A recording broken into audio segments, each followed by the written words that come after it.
Welcome everyone. So today we are going to solve this very tricky looking questions, which is 1 upon 9. We have raised to 0 0.5, and this we have over here is 1 upon 625 raised to minus 0 0.75. Okay, so please understand over here what we should do. Okay, let me begin with the first one. We had 1 upon 9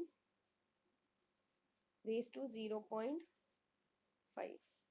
Okay, so those of you who think this is very tricky, this get tricky because you actually start dividing 1 by 9 and then you start think acha how to find the 0 0.5 raised to power of this. No, that is absolutely wrong. If you've done this, then please understand there are few things or few questions in math which are purposely given to you all to get confused. Okay, so 1 upon 9.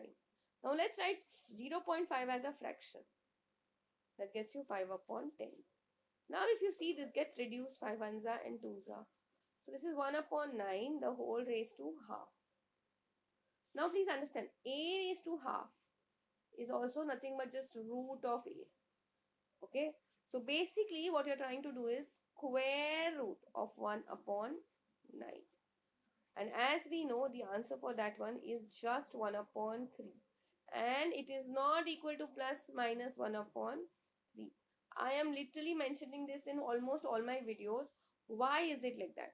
Please remember, when you have a root and there is a number in it, okay? So here you can get just the positive because the number is positive, right? So here you will get the positive value, okay? If you had a variable, okay, which was x square is equals to 1 upon 9, okay, or let's say if you had, yeah, if you had x square is equals to 1 upon 9, so in order to find the value of x you would have taken square roots. Here in this particular case you have to do plus minus because it's a variable. We do not know whether the value will be positive or negative. Only in that scenario this value is absolutely correct. But when the root and the number inside the root is already positive, then your answer has to be positive. I hope this is very clear to everyone. Okay, now like I said, let's come back to the next question. This also looks quite tricky. Okay, so here what we will do is, see, I want all of you all to take a pause and try to do things on your own if it works for you all. Okay, if it doesn't, then you can see how I'm doing it. Okay, so now like I said, this is what 1 upon 625 raised to minus 0 0.75. Now please understand, first we'll get rid of this minus. Okay, a raised to minus n, okay, is nothing but just 1 upon a raised to n. Okay, means if at all you want to get rid of the negative signs from the indices, all you have to do is just do the reciprocal of the number. So reciprocal of 1 upon 625 is just 625 raised to 0 0.75. So now again, like I said, we will try to write the index in a fraction form. So we'll get 625 the whole raised to 75 upon 100. Okay, and now if you can see, things are getting cancelled. This is 3s are, this is 4s are. So you have 625 the whole raised to 3 upon 4. Or we can even write this in a better form. Fourth root of 625 the whole raised to 3.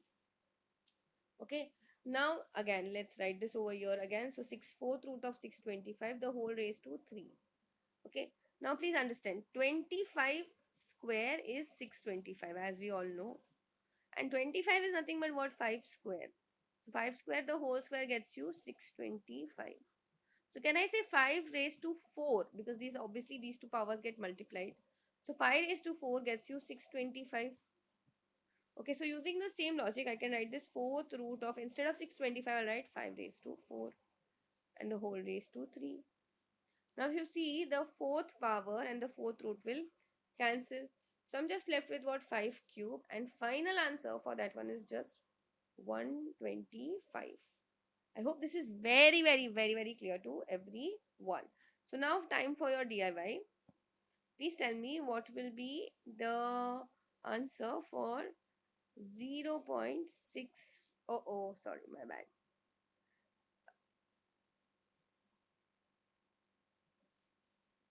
answer for 64 raised to minus half. Minus, no, not minus half. I'll write minus 0.5. Please tell me what is the answer for this one in the comment section. That's it for today. I will see you in the next video.